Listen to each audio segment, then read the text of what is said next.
What if the solid world around you is not truly solid? What if the chair beneath you, the air in your lungs, even the atoms in your hands are not fixed things, but probabilities gently shimmering beneath perception? Tonight, on Velarin's Sleepy Space Mysteries, we enter the quiet strangeness of quantum physics. The science that revealed energy comes in packets, that light behaves as both wave and particle, and that reality itself may not choose a definite state until it is observed. In 1900, Max Planck introduced the constant that changed physics forever. In 1905, Einstein showed that light arrives in photons, each carrying energy proportional to frequency. Later, experiments proved electrons can interfere like waves. These are not theories of fantasy. They are measurements confirmed to astonishing precision, forming the foundation of transistors, lasers, and even MRI machines. But what does it mean for you right now, lying quietly under a universe built on uncertainty? Stay with me, because once you truly understand superposition and entanglement, the world may feel softer, deeper, almost dreamlike. If this kind of gentle cosmic exploration helps you relax, subscribe, like, turn on the notification bell, and consider joining our membership for deeper journeys. Before we continue, tell me in the comments where you're listening from. Let's see how far this quantum signal travels across Earth.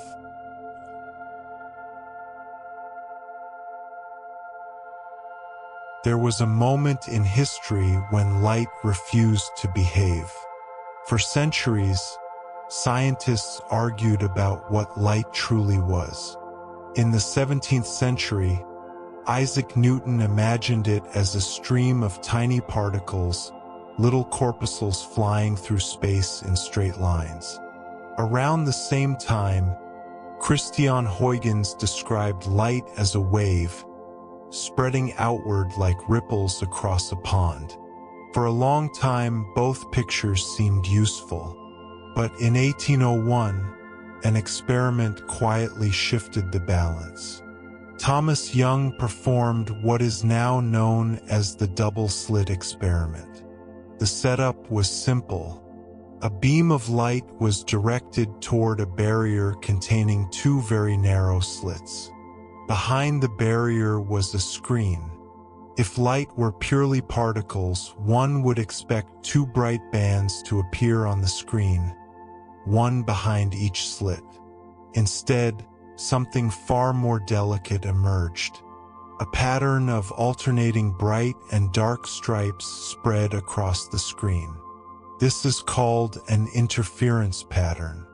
It is the unmistakable signature of waves. When two waves overlap, they can reinforce each other, producing a bright band, or they can cancel each other out, producing darkness. The pattern Young observed was not random. It was structured. It was rhythmic. It was wave-like. And for much of the 19th century, this seemed to settle the question. Light was a wave. But then, at the dawn of the 20th century, another experiment disrupted that calm certainty. When light shines on certain metals, it can eject electrons from their surface.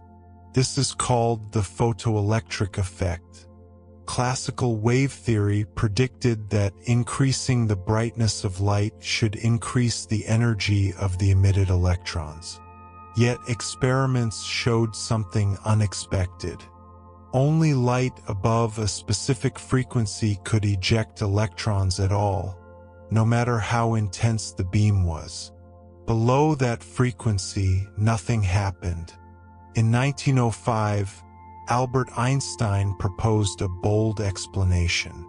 Light, he suggested, behaves as if it comes in discrete packets of energy, later called photons. Each photon carries energy proportional to its frequency. If a photon does not carry enough energy, it cannot free an electron. No amount of brightness can compensate for insufficient frequency. It was a return to the particle idea, but now grounded in experimental evidence. Einstein's explanation earned him the Nobel Prize. So light appeared to be both a wave and a particle. In Young's experiment, it interfered like a wave. In the photoelectric effect, it delivered energy like individual particles. This was not a philosophical puzzle. It was measurable. It was repeatable. And it demanded a new way of thinking. Then came an even more startling suggestion. In 1924, a young French physicist named Louis de Broglie asked a quiet question.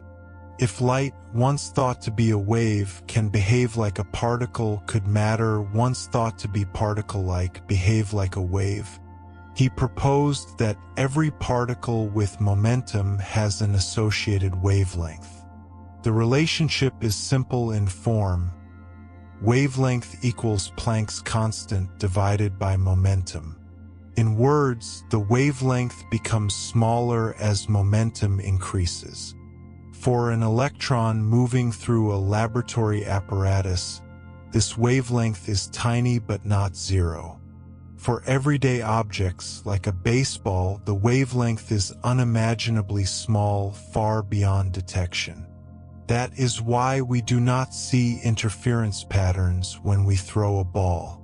But for electrons, the wavelength is large enough to matter. In 1927, de Broglie's idea was confirmed. Clinton Davison and Lester Germer fired electrons at a crystal of nickel. Instead of scattering randomly as tiny bullets might, the electrons produced a diffraction pattern, the same kind of pattern produced when X-rays or light waves pass through a crystal lattice. The electrons were behaving like waves. Around the same time, George Thomson observed similar results. Matter itself possessed wave-like properties. Imagine this quietly. An electron, which carries charge, which has mass, which can be counted one by one, can also spread out like a wave, interfering with itself. It is not metaphorical. It is experimental fact. The dual nature applies not only to light, but to all particles. The double-slit experiment was repeated with electrons. At first, many electrons were sent through the slits at once. The familiar interference pattern appeared. Then the experimenters reduced the intensity until electrons passed through one at a time. You might expect that single particles would build up two simple bands. Instead, each electron struck the screen as a single localized dot. But over time, as thousands of electrons accumulated, the same interference pattern gradually emerged. Each electron seemed to contribute to a pattern that only makes sense if it behaves as a wave passing through both slits simultaneously. The implications are profound yet quiet. A single electron, when unobserved, behaves as if it explores multiple paths. Not in a dramatic sense, but in a probabilistic one. It does not choose a single definite route until a measurement is made. And when a detector is placed at the slits to determine which path the electron takes, the interference pattern disappears. The result becomes two simple bands, as if the electrons had been tiny classical particles all along. The presence or absence of measurement changes the outcome. Light refused to behave. Matter refused to behave.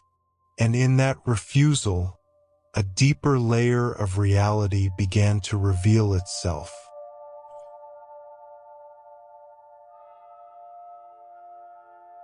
This strange behavior forced physicists to rethink what they meant by a particle and what they meant by a wave.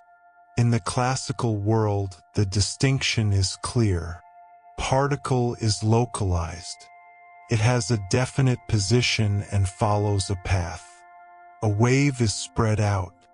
It occupies space, oscillates, and can overlap with other waves to produce interference.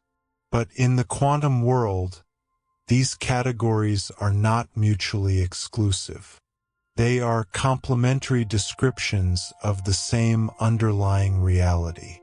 To understand this more gently, imagine the electron not as a tiny solid bead, but as something described by a wave function.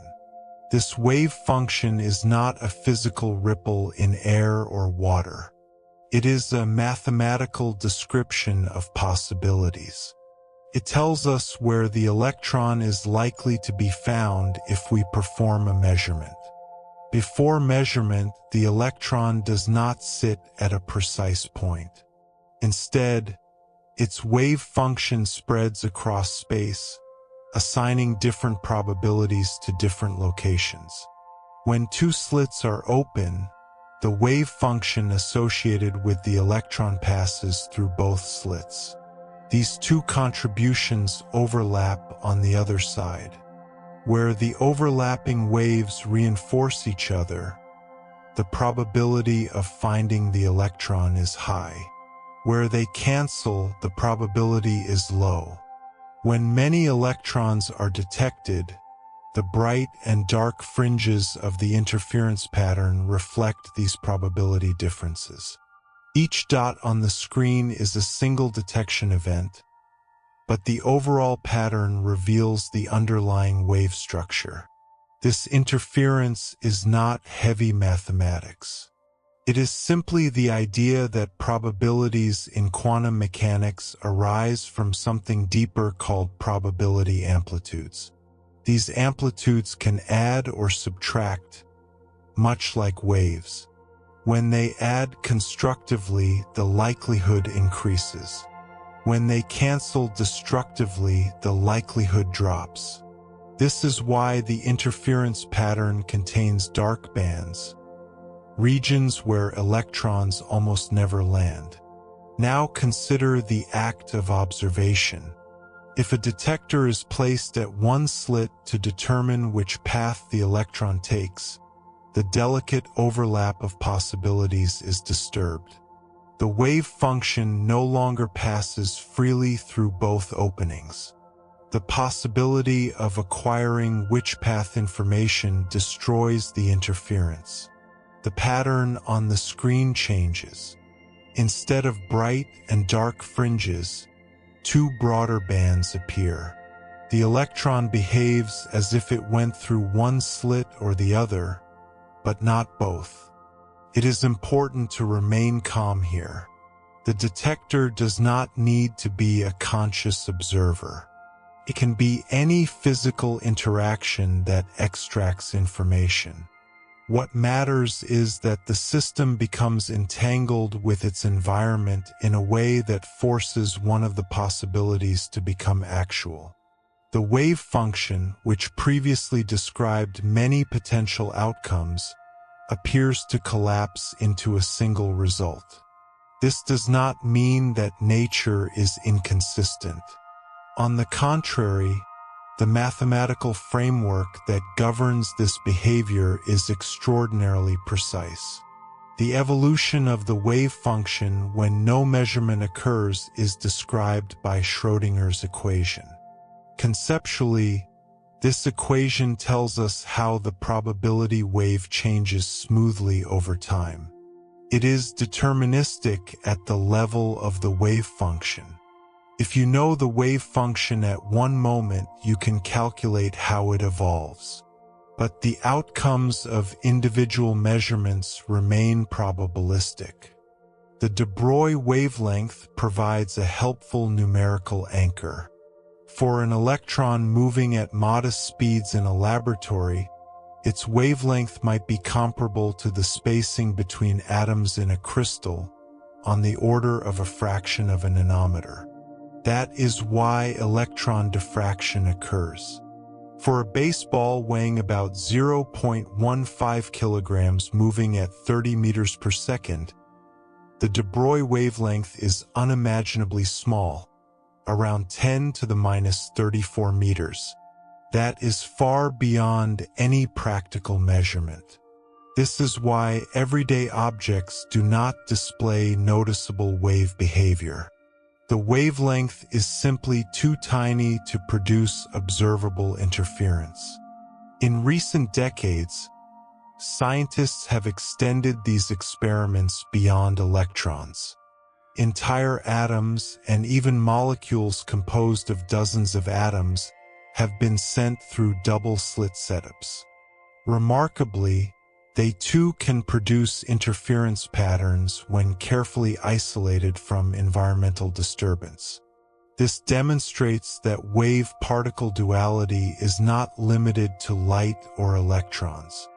It is a general feature of nature. Yet as objects become larger, maintaining coherence becomes harder. Interactions with air molecules, photons, or thermal vibrations quickly destroy the delicate superposition of paths. This process, known as decoherence, explains why the macroscopic world appears classical. The wave-like possibilities exist in principle, but they are effectively suppressed by constant interaction with the environment. Wave-particle duality, therefore, is not a contradiction. It is a statement about context. Under some experimental arrangements, light and matter display interference and diffraction, behaviors we associate with waves. Under other arrangements, they deliver energy and momentum in discrete quanta, behaviors we associate with particles. The system responds to the way it is measured.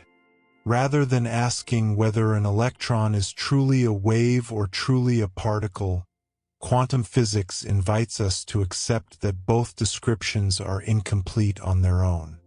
What exists more fundamentally is a quantum state, evolving according to precise rules, yielding probabilistic outcomes when observed.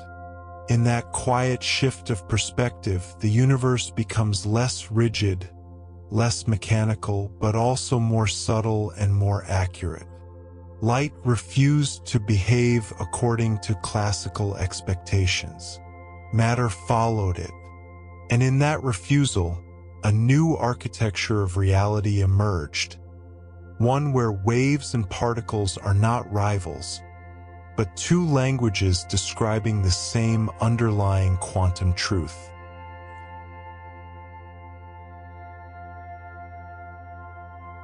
As this new picture settled into physics, it became clear that wave-particle duality was not just an odd laboratory curiosity. It was the foundation of atomic structure itself.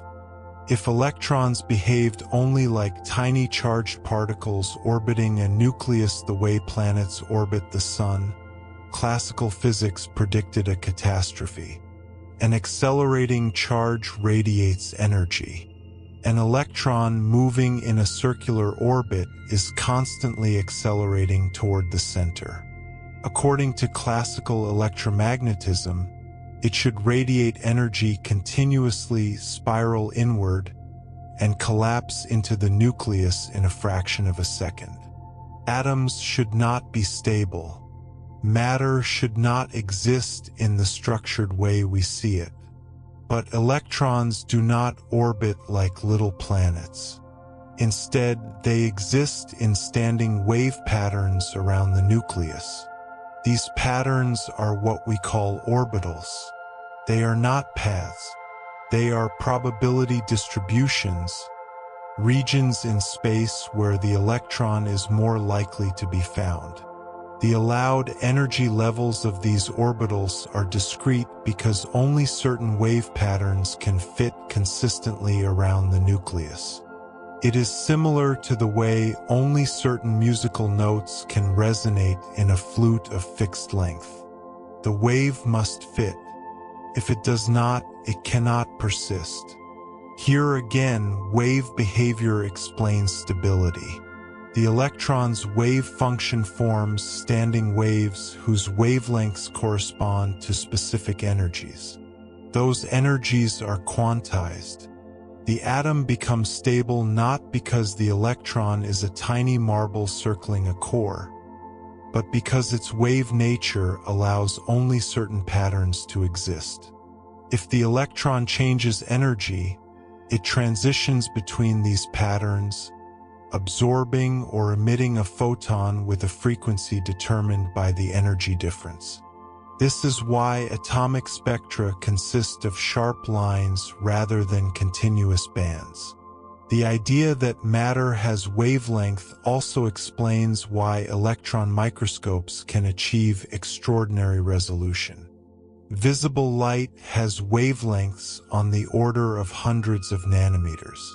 That sets a natural limit on how small a detail a traditional light microscope can resolve. But electrons, accelerated to high speeds, can have wavelengths thousands of times smaller, on the scale of picometers. Because resolution is tied to wavelength, electron microscopes can reveal structures at the scale of atoms. The wave nature of electrons is not abstract philosophy. It is practical technology. Yet the double-slit experiment remains the most vivid illustration because it forces us to confront the core mystery gently but directly. Consider again the single electron experiment. One electron is emitted toward two slits. No detector is placed to determine which slit it passes through. The wave function spreads out, passes through both openings, and interferes with itself. The electron is eventually detected at a single point on the screen. But that point is drawn from a probability distribution shaped by interference. Each detection seems random, but the collective pattern is precise. Now imagine placing a detector near one slit. The detector does not need to shove the electron violently. It merely needs to extract information. The moment which path information becomes available, even in principle, the interference vanishes. The pattern on the screen changes. This transition is not gradual in the way classical disturbances are. It is tied to the availability of information. The electron no longer behaves as if it explored multiple paths coherently. This brings us gently to Schrödinger's equation. Conceptually, this equation describes how the wave function evolves smoothly in time when no measurement interrupts it. It is like a rule governing the flow of probabilities. It does not predict a specific landing spot for a single electron. Instead, it predicts the evolving shape of the probability wave. The square of the wave function's amplitude at a given location gives the probability density of finding the particle there. This interpretation, introduced in the early days of quantum mechanics, shifted physics from predicting certainties to predicting statistical distributions. It is important to emphasize that the randomness here is not due to ignorance in the classical sense. In classical physics, if you toss a coin and do not know its exact initial conditions, the result appears random. But in principle, if you knew every force and angle precisely, you could predict the outcome. In quantum mechanics, even complete knowledge of the wave function does not allow prediction of a single measurement outcome with certainty. Only probabilities are determined in advance. The uncertainty is intrinsic. As experiments became more refined, scientists tested wave-particle duality with larger and more complex systems. Interference has been demonstrated with entire atoms, with molecules composed of dozens of atoms, and with carefully shielded systems that minimize environmental disturbance. Each time, the same lesson appears. When coherence is preserved and which path information is unavailable, interference emerges. When measurement or environmental interaction reveals path information, the wave-like behavior fades. This gradual loss of interference due to environmental interaction is known as decoherence. It explains why we do not see quantum interference in everyday objects. A grain of dust, constantly bombarded by air molecules and photons, becomes entangled with its surroundings almost instantly. The delicate phase relationships required for interference are washed out. The object behaves classically. The quantum rules still apply underneath, but their wave-like signatures are effectively hidden.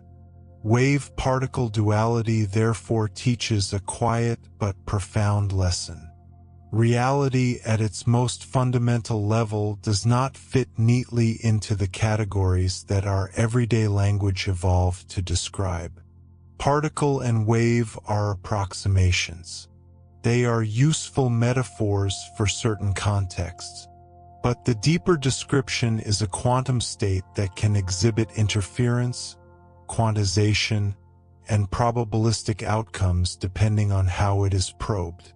The universe at small scales is not chaotic or irrational. It follows precise mathematical laws. Schrödinger's equation governs smooth evolution. Measurement yields definite outcomes according to strict statistical rules. Interference patterns match predictions with astonishing accuracy. What changed was not nature itself, but our understanding of how to describe it. Light refused to behave like a simple wave. It refused to behave like a simple particle. Matter followed the same path. In accepting this dual character, physics moved beyond rigid categories into a richer framework. Waves and particles became two perspectives on a single quantum reality. One that reveals itself differently depending on how we ask our questions.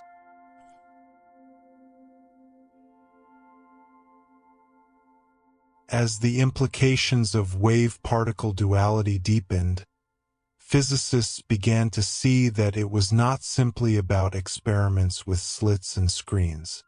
It was about how nature encodes information and how that information becomes reality through interaction. The wave function, spreading across possibilities, is not a vague cloud of ignorance. It is a precise mathematical object carrying phase and amplitude, capable of interference. Those phases matter. They determine where probabilities reinforce and where they cancel. The bright and dark fringes in a double-slit experiment are not decorative patterns. They are the visible imprint of invisible phase relationships. This is why interference disappears when which path information is available. The key is not disturbance in the everyday sense. It is the loss of coherent phase relationships. When a particle becomes entangled with a measuring device or its environment, the phases that once allowed different paths to interfere are no longer aligned in a simple, isolated way. The system and environment together evolve into a more complex combined state. From the perspective of the screen alone, the interference vanishes. What remains are classical-like probabilities that simply add, rather than interfere. This shift from interfering amplitudes to non-interfering probabilities is subtle but central. In classical probability, if there are two possible paths, you calculate the probability of each and then add them.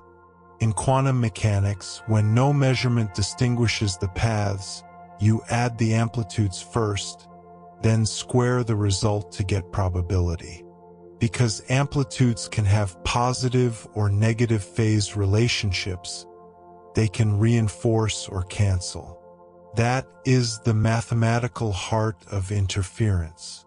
When measurement distinguishes the paths, the amplitudes no longer combine coherently, and the probabilities simply add. The pattern changes. There is a quiet beauty in this structure. It explains not only the double-slit experiment but also diffraction through crystals, the behavior of electrons in solids, and the formation of energy bands in materials. In a crystal lattice, atoms are arranged in a repeating pattern. Electrons moving through that lattice behave like waves encountering a periodic structure. Certain wavelengths interfere constructively and propagate easily.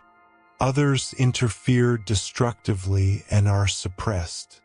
The result is the formation of allowed and forbidden energy bands, the foundation of semiconductor physics. Every transistor in a computer depends on this wave behavior. Wave-particle duality also extends into the realm of fields. Modern quantum theory describes particles as excitations of underlying fields that permeate space. In this view, what we call a particle is a localized quantum of a field vibration. The field itself is continuous, capable of supporting wave-like behavior. The particle aspect emerges when energy is exchanged in discrete amounts. The wave aspect appears in interference and propagation. These are not competing descriptions. They are two expressions of the same deeper framework. Even the concept of vacuum is reshaped. In classical thinking, empty space is truly empty. In quantum theory, fields exist everywhere, even in their lowest energy state. Fluctuations occur. Virtual excitations appear and vanish within the constraints allowed by quantum uncertainty. While this extends beyond the simple picture of double slits, it rests on the same principle. The quantum world is governed by amplitudes and probabilities, not by fixed trajectories. Yet, despite its strangeness, quantum mechanics is extraordinarily precise. The equations predict interference patterns to many decimal places. They predict energy levels of atoms with astonishing accuracy. They allow engineers to design lasers, atomic clocks, and superconducting circuits. None of this would work if wave-particle duality were merely philosophical. It is operational. It is measurable. It is embedded in the devices we use every day. And still, at the conceptual level, it invites humility. When we ask whether an electron truly goes through one slit or both, quantum mechanics responds gently that the question may not be well formed in the absence of measurement. Before interaction, the electron is described by a superposition of possibilities. After interaction, one outcome is realized. The transition between these descriptions is governed by clear statistical rules, even if individual events remain unpredictable. It is tempting to imagine hidden details beneath the probabilities, some deeper deterministic layer that restores classical certainty. Over the decades, various interpretations have explored this possibility. Yet all experimentally tested predictions align with the standard quantum framework. Whether one prefers to think in terms of wave function collapse, branching universes, or pilot waves guiding particles, the measurable outcomes remain the same. Interference appears when coherence is preserved. It disappears when information is extracted. Perhaps the most calming insight is this: the universe is not confused. It is consistent. The confusion arises only when we try to force quantum phenomena into classical categories. Wave-particle duality is not a contradiction in nature. It is a reflection of the limitations of our older language. Once we accept that the fundamental description involves quantum states evolving and yielding probabilistic results upon measurement, the apparent paradox softens. Light refused to behave because it was never solely a wave or solely a particle. Matter followed the same path. What emerged from this refusal was not chaos, but a deeper order. An order where probabilities are precise, where interference shapes structure, where stability arises from quantized wave patterns, and where reality at small scales is richer than everyday intuition suggests. If you are still listening, still traveling gently through this strange and beautiful landscape where waves and particles are two faces of one quantum truth, type 1 in the comments.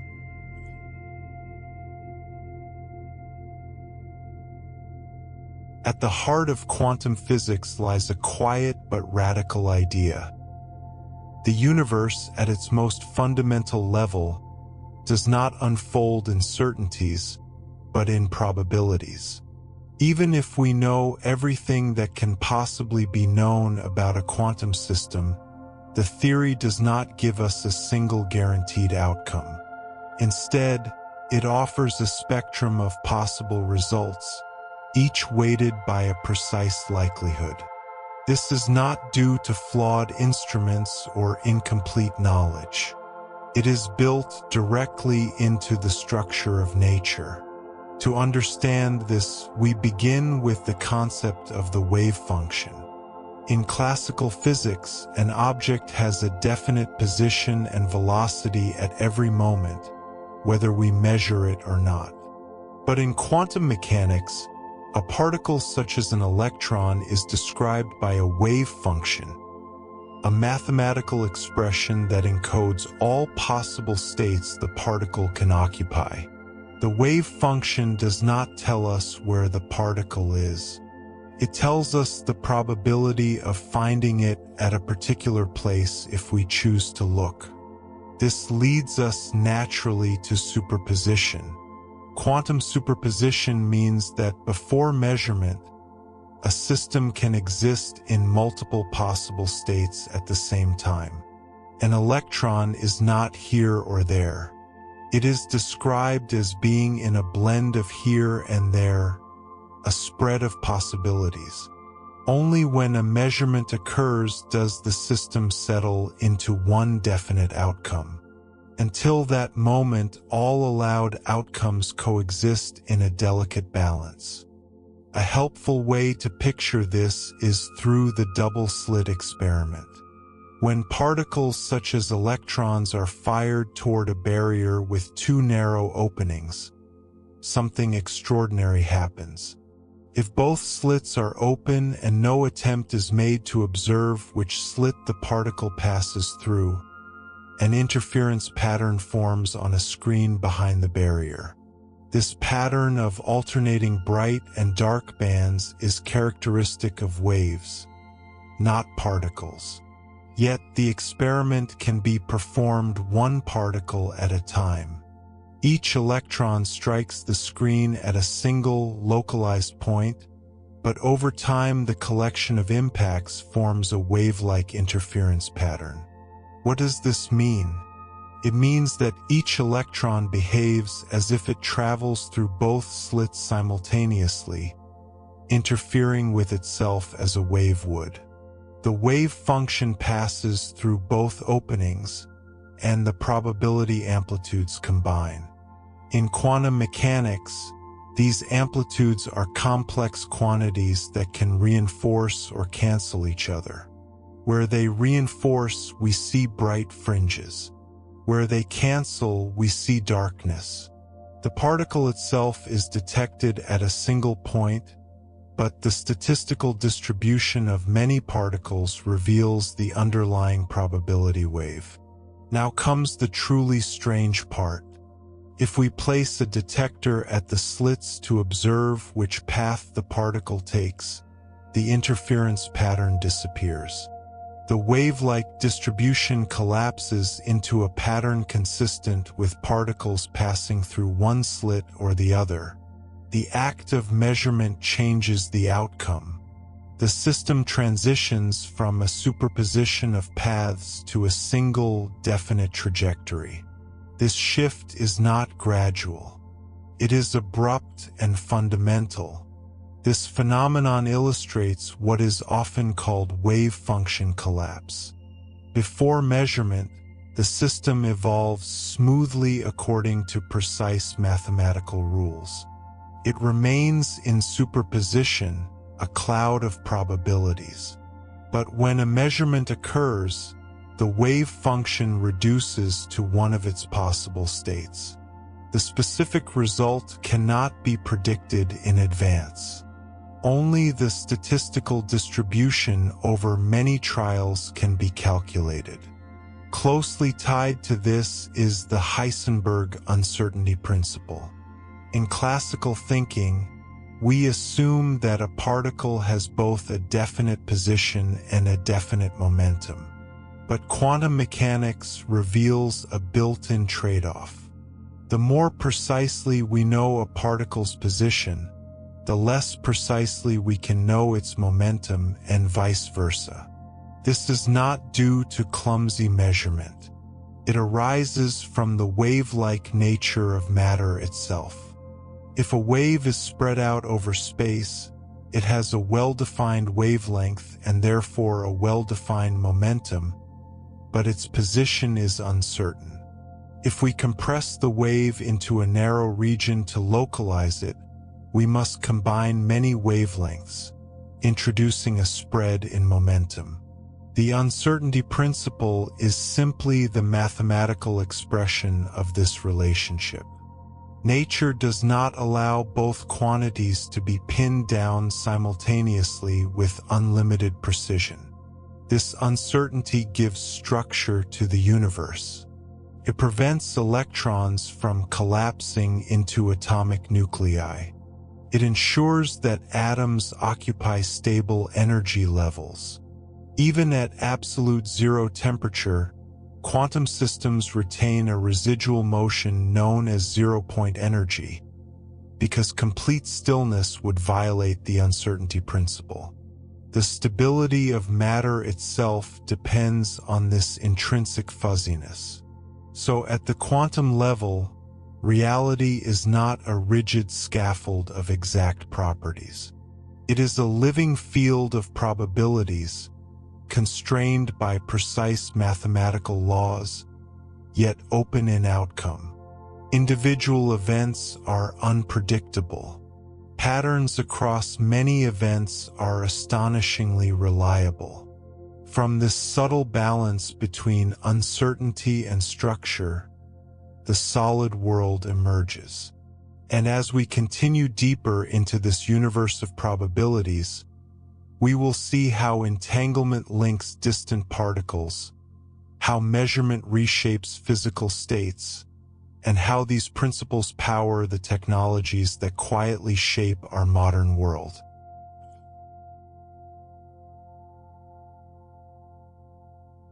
Probability in quantum physics is not a vague guess or a placeholder for ignorance. It is a precise, calculable feature of reality. When physicists describe a particle using a wave function, they are not describing a blurred object whose exact details are simply hidden from view. They are describing a system that genuinely exists as a range of potential outcomes. the square of the wave function's amplitude gives the probability density of finding the particle in a particular place. That simple rule, introduced in the early development of quantum theory, changed the purpose of physics itself. Instead of predicting exact futures, physics now predicts distributions of possibilities.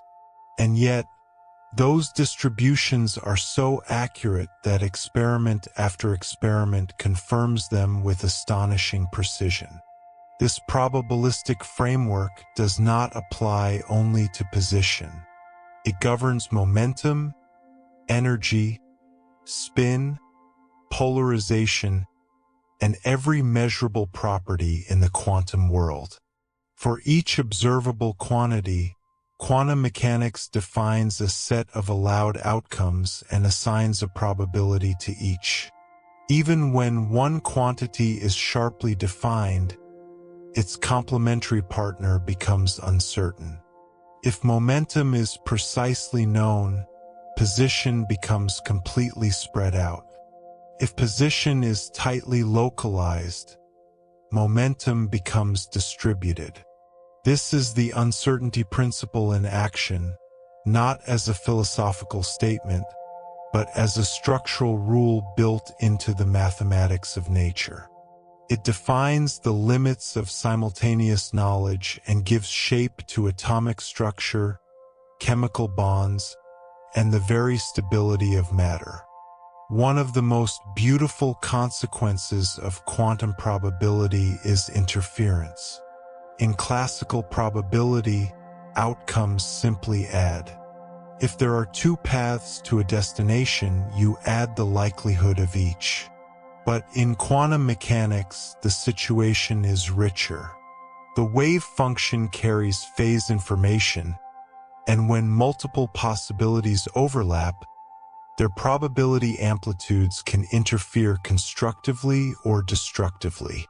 This is why the double-slit experiment produces alternating bright and dark fringes. The probabilities themselves do not interfere, but the underlying amplitudes do, and when squared, they create patterns that defy classical expectation. Even more striking is that if information about which path a particle takes is recorded, the interference disappears. The act of acquiring path information changes the pattern because it changes the wave function structure. If that information is later erased in certain carefully designed experiments, interference can be restored, revealing that quantum systems evolve through probability amplitudes that include all possible histories. Measurement sits at the center of this universe of probabilities. Before measurement, the system exists in superposition, a blend of all allowed states. After measurement, a single outcome is selected. This transition, often described as collapse, is instantaneous in the formalism. The outcome is unpredictable in the individual case, but perfectly consistent with the statistical rules when repeated many times. The randomness here is fundamentally different from classical randomness. In classical physics, uncertainty arises from incomplete knowledge. If you knew every force and every initial condition, you could predict the future exactly. In quantum mechanics, no such hidden certainty is available. Even with a complete description of the wave function, only probabilities can be given for individual events. This raises deep questions about the nature of reality. Is the universe inherently probabilistic, or is there a deeper deterministic layer beneath the wave function? Different interpretations offer different answers. Some accept probability as fundamental. Others propose hidden variables that restore determinism at the cost of introducing non-local dynamics. Still others suggest that all possible outcomes occur in parallel branches of reality. Yet, despite their philosophical differences, all interpretations agree on the practical predictions. The mathematics works. The experiments confirm it. The probabilistic core remains. Entanglement extends this probabilistic structure across space. When two particles interact in certain ways, they can become entangled, forming a single quantum system even when separated by large distances. In such cases, measuring one particle instantly determines the correlated outcome of the other. These correlations are stronger than any classical explanation would allow, as demonstrated in experiments testing Bell's inequalities. The results consistently show that local hidden variable theories cannot explain the observed patterns. Yet, entanglement does not allow faster-than-light communication. The outcomes are individually random. Only when results are compared later do the correlations become evident. The randomness preserves causality, while the correlations reveal a deep relational structure underlying quantum systems. Remarkably, this universe of probabilities is not confined to laboratory curiosities. It forms the foundation of modern technology. Transistors, which power every computer and smartphone, rely on quantum principles governing the behavior of electrons in semiconductors. Lasers operate through stimulated emission, a quantum process that depends on discrete energy levels and probabilistic transitions. MRI scanners detect subtle quantum properties of atomic nuclei in magnetic fields, translating microscopic spin behavior into medical images. Quantum tunneling allows particles to cross energy barriers they could not surmount classically, and this effect is essential not only in electronic devices but also in the nuclear fusion that powers the sun. In the sun's core, protons overcome their mutual repulsion not by classical force alone, but by tunneling through the energy barrier, allowing fusion to occur at temperatures that would otherwise be insufficient. Even as probability governs the microscopic world, stability emerges at large scales. The law of large numbers ensures that while individual quantum events are unpredictable, averages over enormous numbers of particles become extraordinarily reliable. This is why classical physics remains accurate for everyday phenomena. A baseball does not visibly exist in superposition because its quantum uncertainties are negligible compared to its size and mass. Decoherence, the interaction of quantum systems with their environment, rapidly suppresses observable superpositions in macroscopic objects. The probabilistic rules remain underneath, but their fluctuations average out into the smooth predictability of the classical world. So we live in a universe that is both uncertain and stable. At the smallest scales, possibility reigns. Outcomes are not fixed until measured. Yet from these shifting probabilities arise atoms, molecules, stars, planets, and conscious observers. The solidity of your chair, the light from your screen, the warmth of the sun, all emerge from quantum rules that allow uncertainty and certainty to coexist. The world is not a rigid clockwork machine, nor is it chaotic and lawless. It is a structured tapestry of probabilities, woven so finely that from a distance it appears solid and continuous. As we rest in this thought, it becomes clear that the universe is not built from absolute answers, but from weighted possibilities. and yet it holds together with astonishing coherence. If you are still traveling through this quantum world, still following these threads of uncertainty and structure, type 2 in the comments and let me know you are still here with me, drifting gently through the probabilities that shape reality.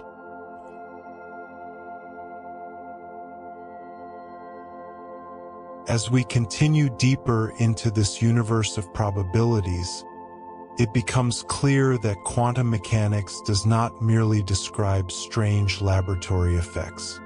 It reshapes our understanding of what it means for something to be real.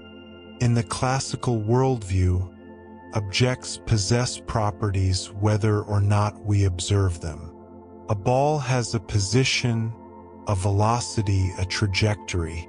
The future unfolds from the present with mechanical certainty. But in the quantum domain, this picture softens.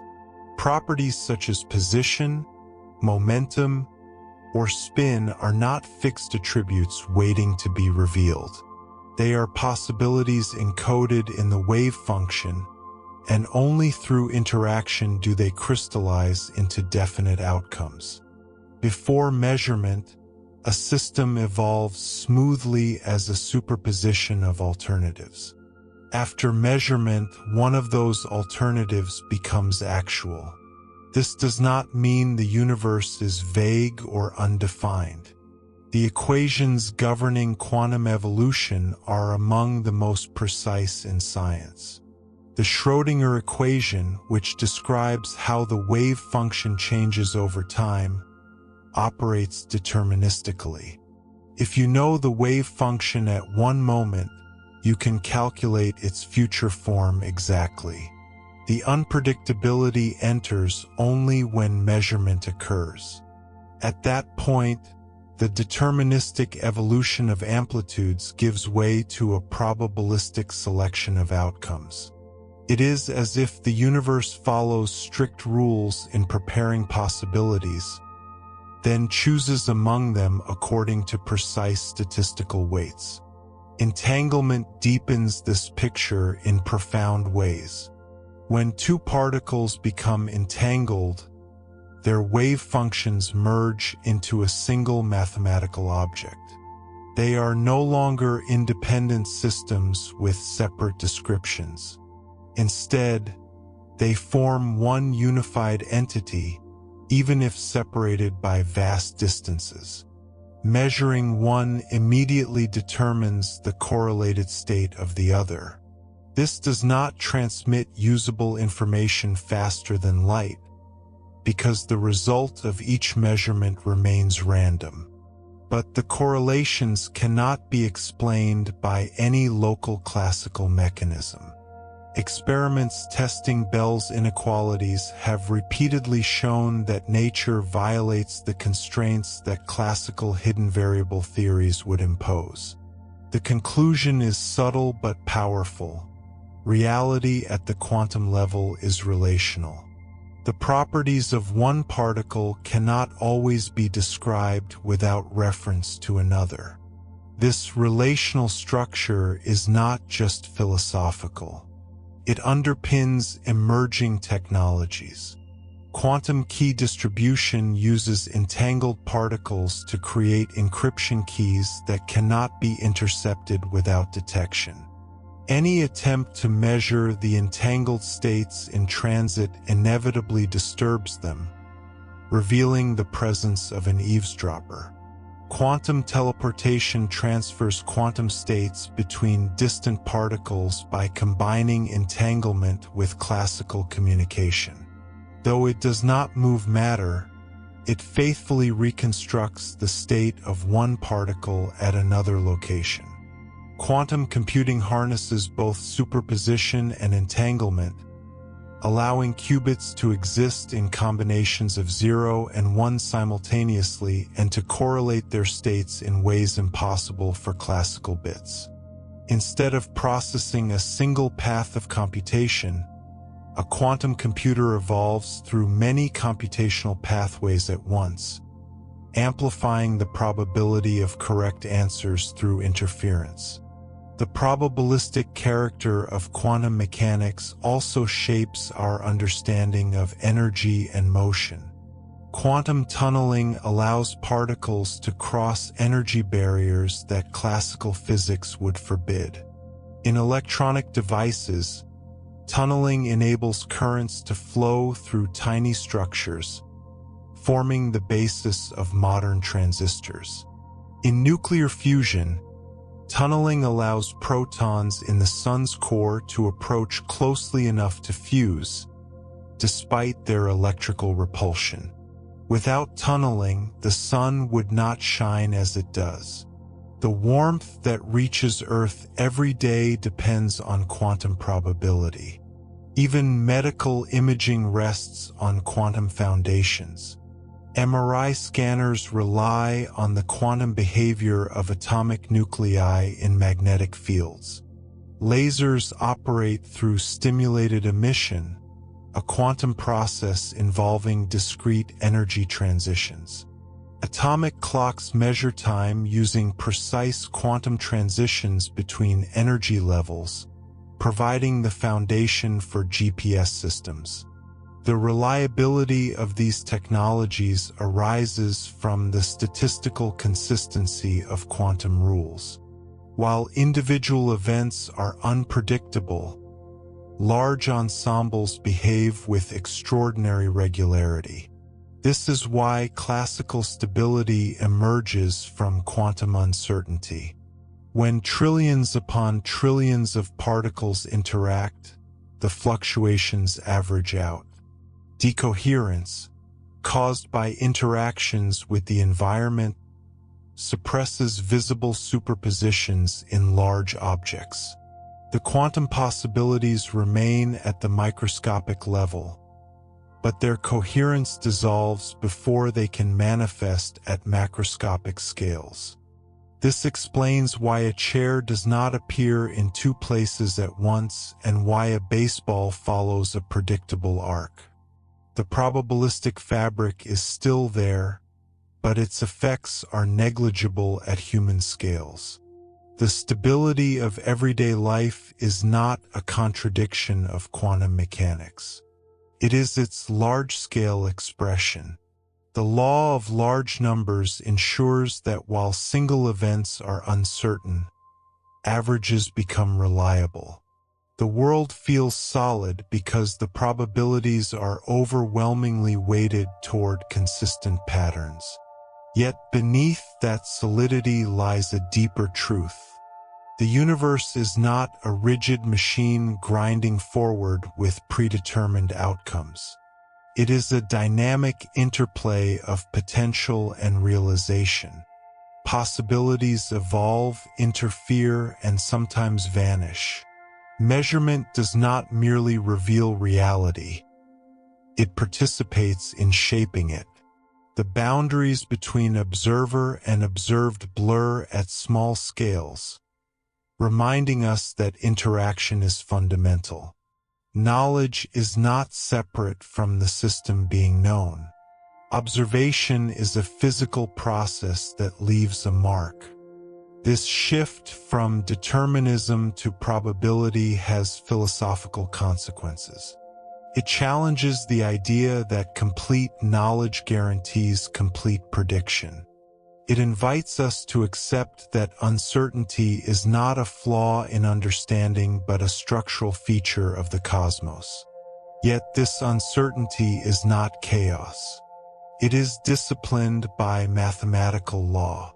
It is constrained, measurable, and astonishingly consistent across experiments.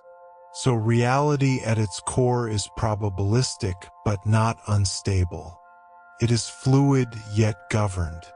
It is uncertain in the details yet reliable in pattern.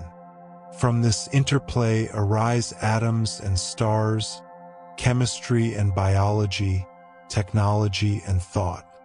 The world we inhabit is the large-scale echo of countless quantum events, each selected from a spectrum of possibilities. And in this quiet recognition, we find that the universe is not less meaningful for being probabilistic. It is richer. It allows novelty, variation, and emergence. It balances certainty and openness in a way that classical physics never imagined.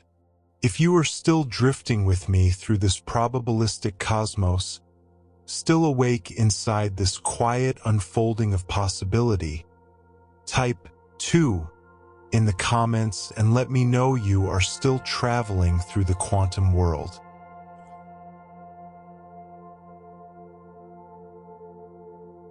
As we gently bring this exploration toward its quiet horizon, it helps to pause and see the full arc of what quantum probability has revealed. At the smallest scales, the universe does not present us with fixed answers. It presents us with structured possibilities. A particle is not a tiny marble following a predetermined path. It is described by a wave function that spreads across space, encoding where it might be found, how fast it might be moving, what energy it might possess.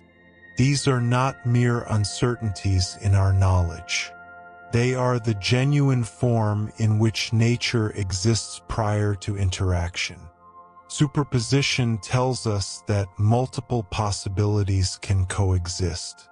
The uncertainty principle tells us that certain pairs of properties cannot be simultaneously defined with unlimited precision. Interference shows that probabilities in quantum mechanics are not simple sums, but the result of combining amplitudes that can reinforce or cancel one another. Collapse reminds us that when a measurement occurs, the open landscape of possibility narrows to a single realized outcome.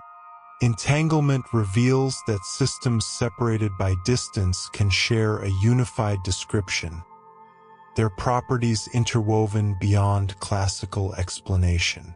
Each of these principles points in the same direction. Reality at its foundation is relational, probabilistic, and deeply interconnected. And yet, despite all this strangeness, the world does not feel unstable. The floor beneath you does not flicker between states. The air you breathe does not dissolve into ambiguity. This stability emerges from scale. When vast numbers of particles interact, their individual uncertainties average out. The statistical laws become overwhelmingly reliable. Decoherence rapidly suppresses fragile superpositions as systems interact with their environments, causing quantum possibilities to settle into classical-like behavior. What we call the classical world is not separate from the quantum world. It is its large-scale limit. This is why classical mechanics works so well for planets, bridges, and everyday objects. The probabilistic fluctuations at atomic scales are unimaginably small compared to the mass and size of macroscopic bodies. The equations of Newton become effective approximations of the deeper quantum rules. Determinism reappears not because uncertainty has vanished, but because its relative influence becomes negligible. In this way, certainty and uncertainty coexist. At the microscopic level, outcomes are selected from distributions. At the macroscopic level, those distributions become so sharply peaked that behavior appears predictable. It is important to remember that quantum probability is not a retreat from rigor. The predictions of quantum mechanics are among the most accurate ever achieved in science. Spectral lines of atoms, energy levels in molecules, rates of chemical reactions, behavior of semiconductors, all match theoretical calculations to extraordinary precision. The probabilistic nature of the theory does not weaken its power. It defines it. Instead of asking which single event will occur, quantum mechanics tells us how often each event will occur over many trials. And nature consistently follows those statistical patterns. In this sense, the universe is not a clockwork mechanism ticking forward with mechanical inevitability, nor is it a chaotic storm of randomness. It is something subtler. It is a lawful unfolding of possibilities. The rules that govern the evolution of the wave function are deterministic. The selection of individual outcomes is probabilistic. Together, they form a structure that is both ordered and open. There is room for variation, yet no room for violation of the underlying mathematics. This perspective also reshapes how we think about knowledge. In classical physics, the ideal was complete prediction given complete information. In quantum physics, even complete information does not eliminate uncertainty. There are limits to what can be known simultaneously. There are outcomes that cannot be predicted individually, only statistically. Rather than being a failure, this is a boundary condition of reality itself. Knowledge becomes relational, tied to interaction. Measurement is not passive observation but physical participation. From the fusion reactions in the sun to the circuits inside your devices, from the imaging of human bodies to the encryption of digital information, the probabilistic rules of quantum mechanics quietly operate beneath the surface of daily life. The glow of a laser, the switching of a transistor, the timing of an atomic clock, all depend on discrete energy levels, superposition, tunneling, and the statistical nature of measurement. The technologies feel solid and dependable because the statistical predictions are so precise. Beneath that reliability lies a dance of amplitudes and probabilities. And so we arrive at a gentle paradox. The universe is built on uncertainty, yet it produces stability. It is grounded in probability, yet it generates structure. It allows multiple possibilities, yet consistently yields coherent patterns. The atoms in your body obey the same quantum rules as distant stars. The same uncertainty principle that limits knowledge at microscopic scales ensures the stability of matter. The same superpositions that create interference patterns in laboratories also enable the processes that power the sun. When viewed this way, probability is not a sign of incompleteness. It is a sign of depth. It tells us that reality is richer than a single predetermined path. It contains potential, variation, and openness within strict mathematical boundaries. It is neither rigidly fixed nor wildly chaotic. It is balanced. As you rest with this idea, imagine the countless quantum events unfolding every second around and within you. Electrons transitioning between energy levels. Photons interacting with atoms. Probabilities resolving into outcomes. Most of these events pass unnoticed, yet together they sustain the entire fabric of the world you experience. The solid and the uncertain coexist seamlessly. We began by stepping into a universe of probabilities. We saw how superposition allows multiple states to coexist, how the uncertainty principle limits precision, how measurement selects outcomes, how entanglement binds distant systems, and how interference shapes observable patterns. We saw how quantum tunneling powers the stars and how quantum principles shape modern technology.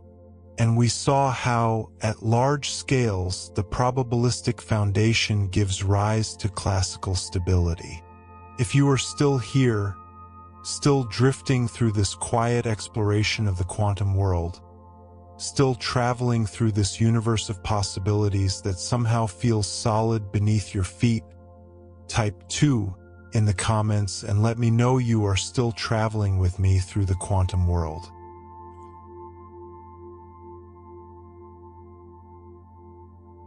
When Einstein introduced relativity, he did not intend to challenge quantum mechanics.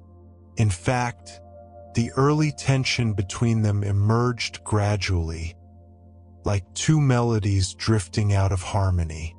Relativity describes a universe woven from space-time, a smooth geometric fabric that curves in the presence of mass and energy. Nothing travels faster than light, cause always precedes effect. The structure is continuous, elegant, and deeply deterministic in its mathematical form. If you know the geometry, you can predict the motion.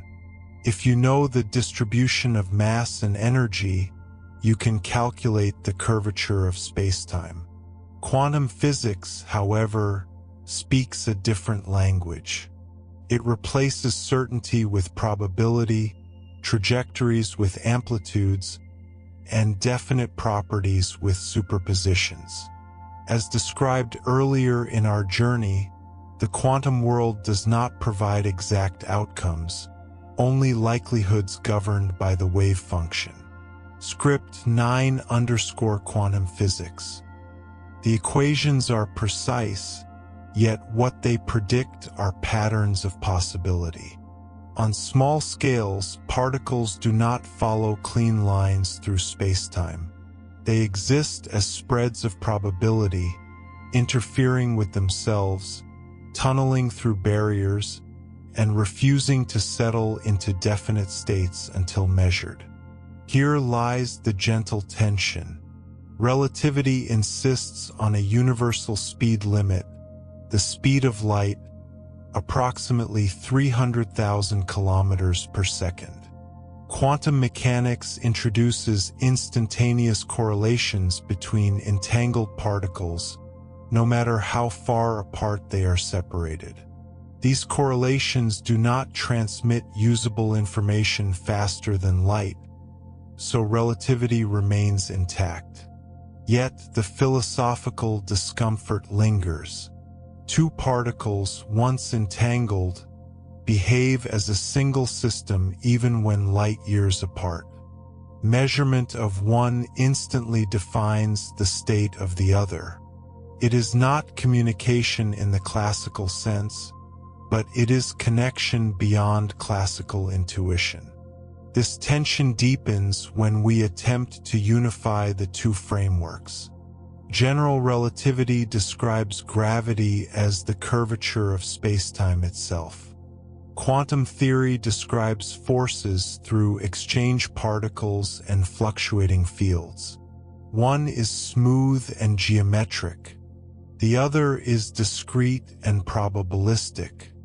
When physicists try to quantize gravity using the same methods that successfully describe electromagnetism and the nuclear forces, the equations produce infinities that refuse to cancel out. The mathematics becomes unstable, as if the universe resists being described in both languages at once. And yet, quantum theory has repeatedly predicted realities before they were observed. One of the most beautiful examples comes from Paul Dirac. In 1928, Dirac wrote down an equation combining quantum mechanics with special relativity to describe the behavior of electrons moving at speeds close to light. His equation worked astonishingly well, but it carried an unexpected implication. It allowed solutions corresponding not only to positive energy states, but to negative ones as well. Rather than dismiss these solutions as mathematical artifacts, Dirac took them seriously. He proposed that for every particle, there might exist a mirror counterpart with the same mass but opposite electric charge. This was not speculation born of experiment. It was a consequence of insisting that the mathematics be complete. 4 years later, in 1932, the positron was discovered in cosmic ray experiments. It was the electron's antiparticle, exactly as Dirac had predicted. Antimatter was not imagined first in a laboratory. It was written into existence by equations. Today we know that every fundamental particle has an antiparticle. When matter and antimatter meet, they annihilate, converting mass into energy according to Einstein's equation. Energy equals mass times the speed of light squared. In spoken form, that means even a tiny amount of mass can release an enormous amount of energy, because it is multiplied by the speed of light times itself. The success of Dirac's equation marked the beginning of quantum field theory. In this deeper framework, particles are no longer viewed as tiny solid objects. Instead, the universe is described as a collection of fields extending through all of space. There is an electron field, a photon field, a quark field, and more. What we call a particle is simply a small vibration or excitation in its corresponding field. Just as a ripple on the surface of a lake is not separate from the water, an electron is not separate from the electron field. It is a localized disturbance within it. In this view, even empty space is not truly empty. Quantum field theory predicts that fields fluctuate even in their lowest energy state. Virtual particles briefly appear and disappear, borrowing energy from the vacuum within the limits allowed by the uncertainty principle. These fluctuations produce measurable effects, such as tiny shifts in atomic energy levels and subtle forces between closely spaced metal plates. The vacuum is alive with possibility, never perfectly still. When relativity and quantum field theory meet, they agree on one profound principle. Energy and matter are interchangeable, and both shape the structure of reality. Yet when gravity enters the quantum domain, something remains unresolved. Space-time itself may fluctuate at extremely small scales.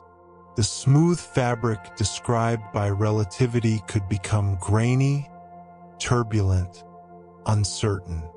At everyday scales, these fluctuations are too small to notice. But as we approach the Planck scale, distances around 10 to the minus 35 meters and times around 10 to the minus 44 seconds, our current theories lose clarity. The equations no longer provide stable answers. It is as though we are peering through a fog at the edge of knowledge. The boundary is not just technological, it is conceptual. And so we find ourselves at a gentle limit of reality. Relativity gives us structure. Quantum physics gives us possibility. Together they describe almost everything we observe, from atomic spectra to black holes. Yet at their intersection lies mystery, not violent or chaotic, but quietly unresolved. In that quiet space between certainty and probability, physics continues to search for a deeper harmony.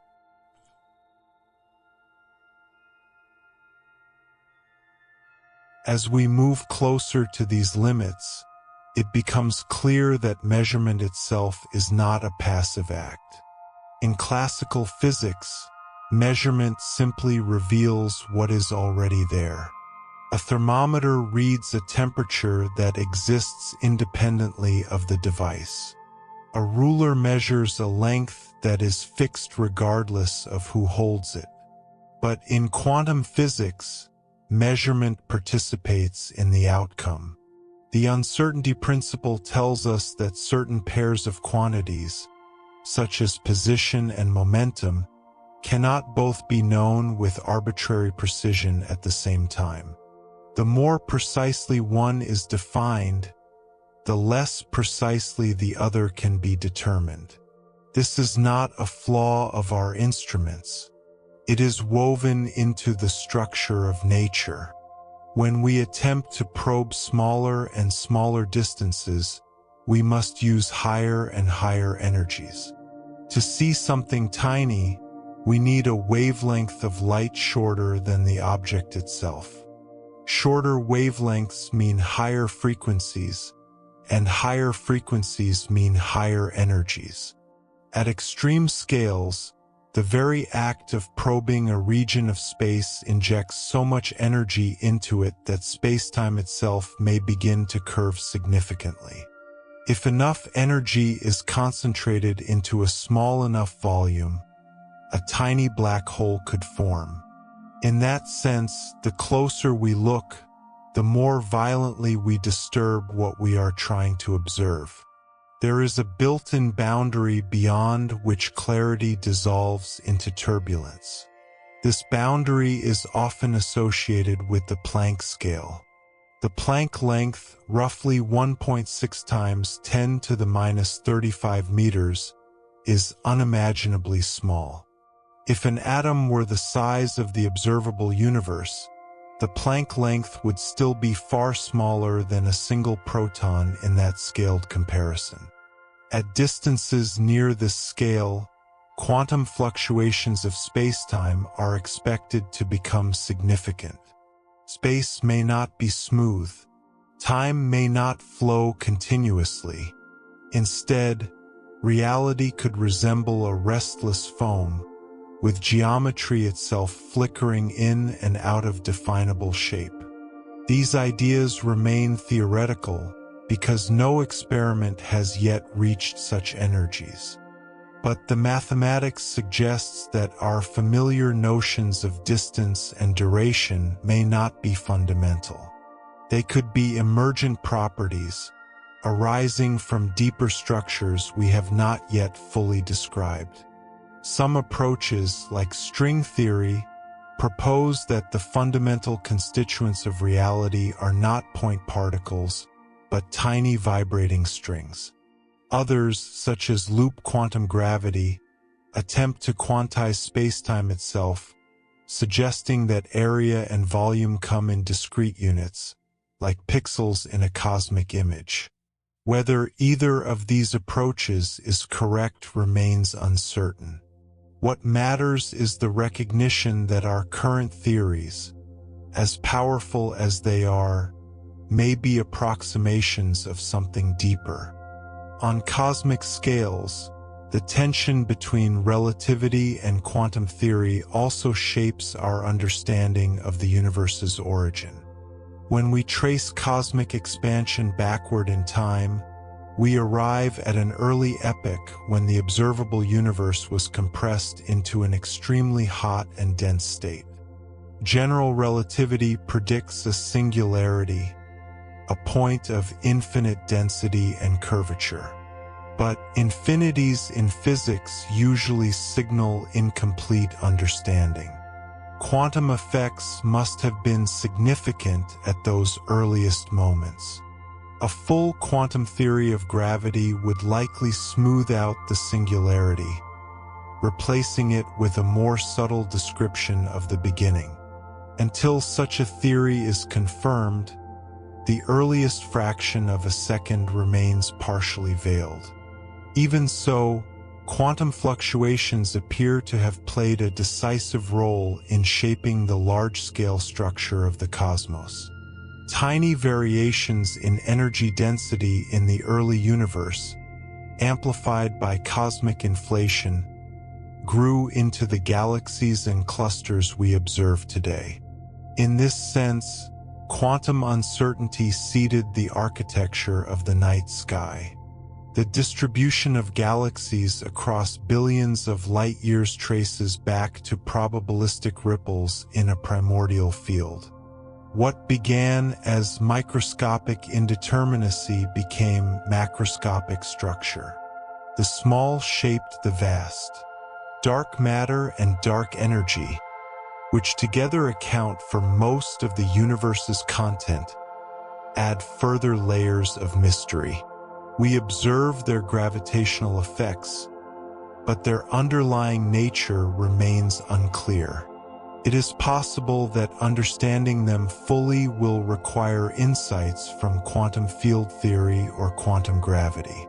The gentle limits we encounter in the laboratory may echo across cosmic distances. The same principles that govern subatomic particles may influence the fate of galaxies.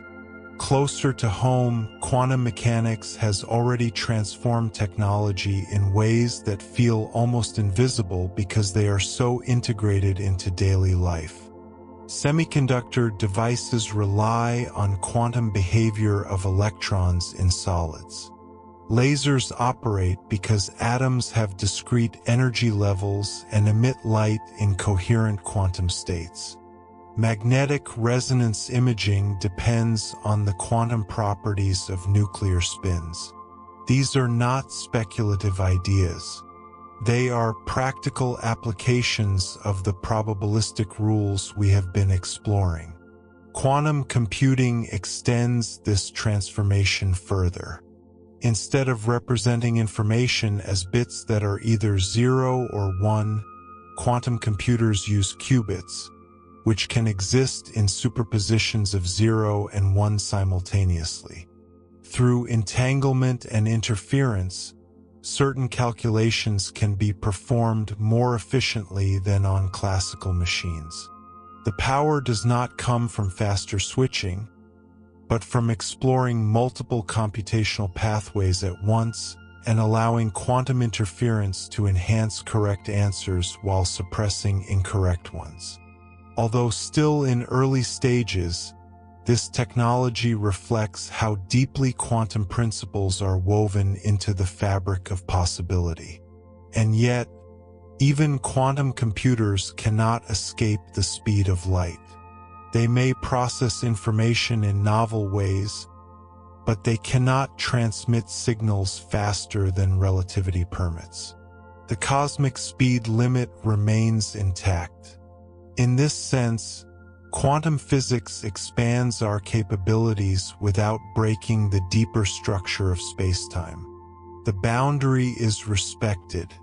Perhaps this is the most calming realization. Physics does not present us with chaos, but with layered limits. There are boundaries to measurement, boundaries to speed, boundaries to certainty. Yet within those boundaries lies extraordinary richness. Antimatter emerges from equations. Fields vibrate into particles. Tiny fluctuations become galaxies. Probability becomes technology. Quantum physics, then, is not merely a catalog of strange effects. It is a reminder that reality is subtler than our first intuitions. It teaches us that knowledge has edges, and that those edges are not failures but invitations. At the Planck scale, at the origin of time, at the horizon of a black hole, we encounter questions not yet fully answered. But the existence of such questions is not a threat. It is a horizon, quiet and luminous, guiding curiosity forward.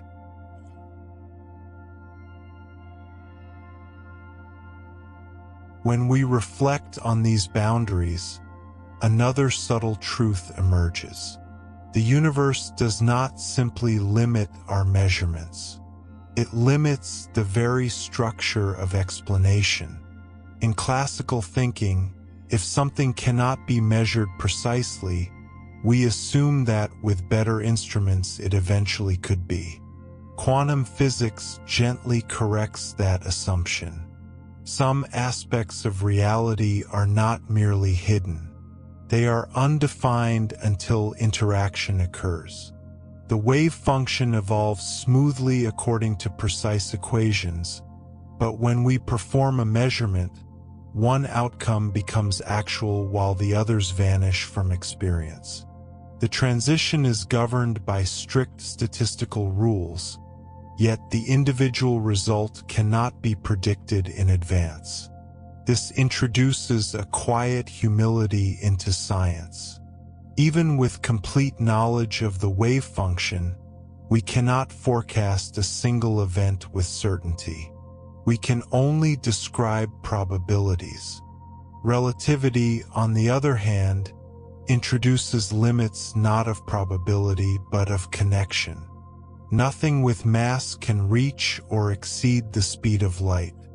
To accelerate an object closer and closer to light speed requires increasing energy, and as the speed approaches that limit, the required energy grows without bound.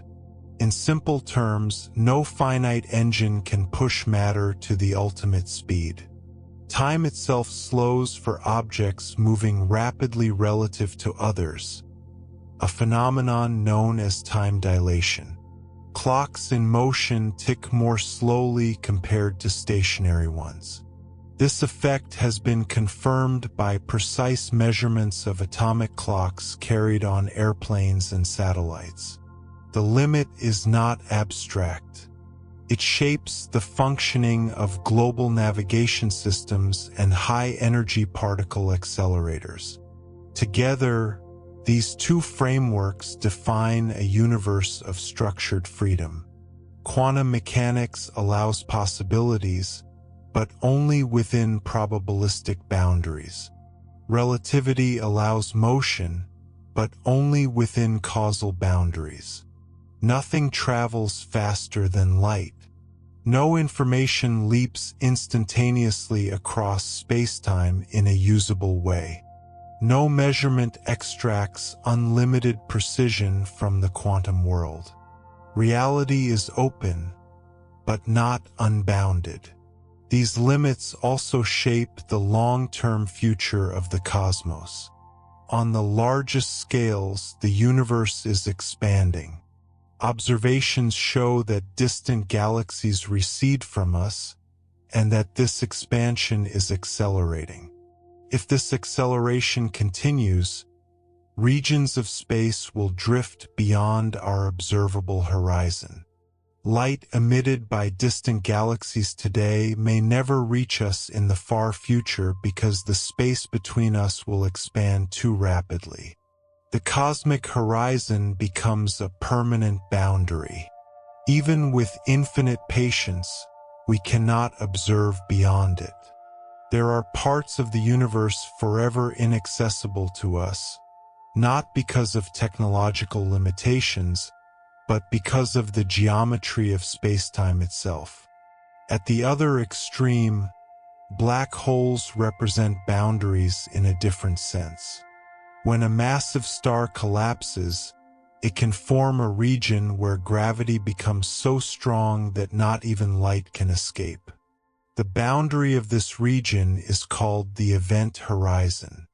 From the outside, it appears as a dark surface. Inside, according to general relativity, all paths lead inward.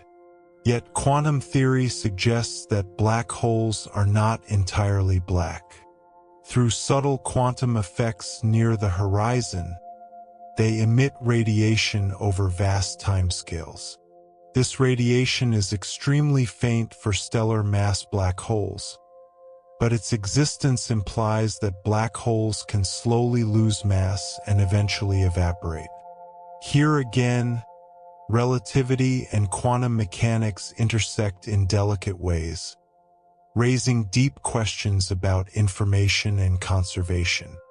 If a black hole evaporates completely, what happens to the information about the matter that fell inside? The answer is still debated, and it reveals how much we have yet to understand. Amid these cosmic questions, it is easy to feel small. But smallness is not insignificance. The same equations that describe particles in accelerators describe the fusion processes inside stars.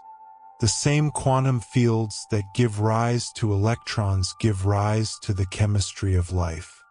Atoms in your body obey the uncertainty principle. The light from distant galaxies reaching your eyes traveled at a fixed cosmic speed. You are not separate from these limits. You are composed of them. Quantum computing and quantum communication hint at how these principles may shape future technology. Entangled particles can be used to generate cryptographic keys that are fundamentally secure, because any attempt to intercept them disturbs the system. Superposition allows certain computational tasks to be approached in ways impossible for classical machines. Yet these advances do not overturn the boundaries of relativity or uncertainty. They operate within them. Technology becomes an exploration of the allowed, not a violation of the forbidden. Philosophically, this leads to a quiet reframing of reality. In a purely classical universe, the future would be a fixed trajectory determined entirely by initial conditions.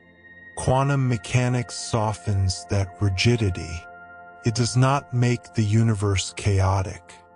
The statistical structure remains precise and reliable, but it replaces inevitability with openness. The future contains genuine possibility, constrained by probability, shaped by interaction. Relativity ensures that cause and effect remain ordered. Quantum theory ensures that within that order, outcomes are not predetermined in every detail. In this sense, quantum physics serves as both boundary and connection. It marks the limits of what can be known simultaneously. It defines the scales beyond which measurement loses meaning. It establishes a speed that cannot be surpassed. Yet it also connects the smallest fluctuations to the largest cosmic structures. It unites matter and energy. It binds distant particles in entangled states. It shows that vacuum itself is not empty, but vibrant with potential. As we reach the end of this journey, there is no dramatic conclusion, no final revelation that dissolves every mystery. Instead, there is a gentle understanding. The universe is neither fully deterministic nor entirely random. It is structured possibility. It is lawful unpredictability. Its limits are not barriers meant to confine curiosity, but contours that give reality its shape. When you look up at the night sky, you see stars governed by relativity and quantum fields alike. The atoms in your body were forged in stellar furnaces shaped by those same principles. The boundaries of speed, certainty, and measurement are not distant abstractions. They are the quiet architecture of existence. Quantum physics does not close the book on reality. It opens it carefully, revealing that at the deepest level, the universe is both constrained and connected in ways that continue to invite wonder. If you have traveled all the way through this exploration of gravity, relativity, quantum tension, antimatter, cosmic horizons, and the gentle limits of measurement, then you have followed the arc from certainty to possibility and back again. And if you reach this final reflection, type 3 in the comments and let the quiet signal travel a little farther into the night.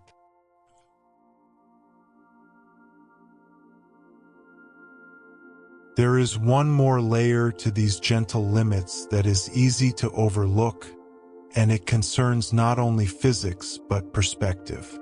When we speak of boundaries such as the speed of light or the uncertainty principle, we often imagine them as walls.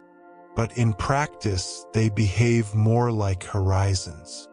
A horizon does not block the landscape. It defines it.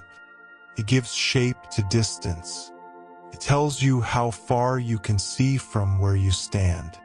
In relativity, the cosmic horizon marks the region beyond which events can never influence us because space itself expands too quickly. In quantum mechanics, uncertainty marks the region beyond which simultaneous precision dissolves. Yet within those horizons lies extraordinary depth. Every atom, every star, every thought arises from processes unfolding comfortably inside these constraints. The limits do not impoverish reality. They enrich it by giving it structure. Consider time itself. In classical physics, time was an absolute background, flowing identically everywhere. Relativity reshaped that intuition. Time stretches in strong gravitational fields. Time slows for objects moving at high velocity. Two observers following different paths through space-time can reunite having experienced different amounts of time. This is not metaphor. It has been measured with clocks on satellites and spacecraft. Now add quantum mechanics to that picture. At very small scales, processes do not unfold along single, definite trajectories. Instead, they evolve through superpositions of possibilities. In some interpretations, every possible outcome exists in a vast branching structure of reality. In others, the wave function represents knowledge rather than physical branching. Regardless of interpretation, time in the quantum domain does not always resemble the steady ticking of a classical clock. Events are described by probabilities distributed across possible histories. The past, in subtle ways, can influence interference patterns in the present. Yet causality remains intact. Effects do not precede causes. Instead, the universe seems to allow multiple potential histories until interaction narrows them into a single experienced outcome. This interplay between openness and order may be the deepest philosophical gift of quantum physics. We inhabit a cosmos that is neither rigidly predetermined nor wildly chaotic. It is a cosmos in which structure and uncertainty coexist. The equations are exact. The outcomes are not. On large scales, patterns emerge with astonishing reliability. Stars form from collapsing clouds of gas. Galaxies cluster along filaments shaped by gravity. Biological evolution unfolds under statistical pressures that produce complexity from simplicity. On small scales, however, the path of an individual electron remains fundamentally unpredictable. The beauty lies in how these two realms blend. Random quantum events, amplified over time and scale, can influence macroscopic reality. Yet the statistical laws remain steady enough to build technology, predict stellar lifetimes, and calculate cosmic expansion. Even the concept of emptiness transforms under this lens. Classical emptiness is absence. Quantum emptiness is activity at the lowest possible energy state. Fields fluctuate. Virtual particles appear and vanish within fleeting intervals allowed by the uncertainty principle. This restless vacuum underlies everything. It is the stage upon which particles perform, but it is also part of the performance. Without these fluctuations, atomic structure would differ. Forces would shift. The stability of matter itself depends on quantum rules that forbid complete stillness. The zero-point energy of a system ensures that motion never entirely ceases. Absolute rest is not permitted. In that sense, the universe is never silent. Even in the deepest vacuum between galaxies, subtle activity persists. As we look toward the future, these principles suggest both promise and restraint. Advances in quantum technologies may reshape computation, communication, and sensing. We may one day build machines that simulate complex molecules with ease, accelerating the discovery of new materials or medicines. We may design networks secured by the fundamental laws of physics. Yet we will not outrun causality. We will not bypass uncertainty. Instead, we will learn to collaborate with these limits, to treat them as partners rather than obstacles. Progress in physics has often followed this pattern. When a boundary is discovered, it initially feels restrictive. Over time, it becomes the foundation for deeper understanding. Ultimately, quantum physics invites a particular kind of humility. Not the humility of defeat, but the humility of participation. We are not outside observers peering into a mechanical universe. We are part of the fabric we study. Our measurements are interactions within the same fields that compose our bodies. Our clocks tick according to the same relativistic rules that govern pulsars and black holes. The carbon in our cells was forged in stars whose fusion processes obey quantum tunneling. The photons entering our eyes traveled across expanding spacetime at the cosmic speed limit. There is no separation between the laws and the life they allow.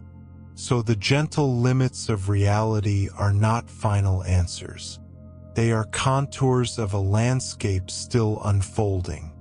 At the Planck scale, at the edge of black holes, at the horizon of the observable universe, questions remain open.